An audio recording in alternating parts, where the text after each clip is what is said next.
Hello guys, അപ്പോൾ ഇന്ന് ഞാനൊരു വട്ടയറ്റിനിടയായിട്ടാട്ടോ വന്നിട്ടുള്ളത്. അപ്പോൾ അതിന് രാവിലെ തന്നെ നല്ല ചൂടുള്ള പൊറാട്ട കഴിച്ചു. പൊറാട്ടയ്ക്ക് നല്ല ചിക്കൻ ഗ്രേവി ഉണ്ടായിരുന്നു, അതുപോലെ തന്നെ ചിക്കൻ കറി ഉണ്ടായിരുന്നു, പിന്നെ മയോണൈസും, അങ്ങനെ അതും കുത്തി കഴിച്ചു.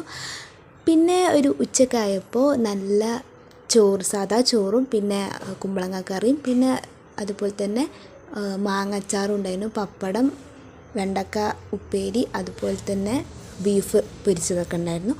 പിന്നെ ഒരു ഈവനിങ് ഒക്കെ ആയപ്പോൾ ചിക്കൻ നഗറ്റ്സ് കഴിച്ചു. അതിൻ്റെ ചെറിയൊരു ഭാഗം ഞാൻ എടുത്തിട്ടുള്ളൂ. പിന്നെ അതിന് ശേഷം ഒരു രാത്രിയൊക്കെ ആയപ്പോൾ ബ്രോസ്റ്റ് ഉണ്ടാക്കിയിരുന്നു. വീട്ടിലുണ്ടാക്കിയ ബ്രോസ്റ്റാണ്. ബ്രോസ്റ്റ് ചിക്കനും അതുപോലെ തന്നെ ചീരൻ്റെ ഇല കറിയും പപ്പടും പിന്നെ അച്ചാറും ഒക്കെ ഇട്ട് കഴിച്ചു കേട്ടോ. അപ്പോൾ ഇത്രയേ ഉള്ളൂ ഇന്നത്തെ വീഡിയോ. ഇഷ്ടപ്പെട്ടാൽ ലൈക്ക് ചെയ്യുക, ഷെയർ ചെയ്യുക, സബ്സ്ക്രൈബ്. അപ്പോൾ നിങ്ങളുടെ വീട്ടിൽ എന്തൊക്കെയാണ് ഉണ്ടാക്കണമെന്നുണ്ടെന്നത് നിങ്ങൾ തന്നെ ഒന്ന് കമൻറ്റ് ചെയ്യുക കേട്ടോ.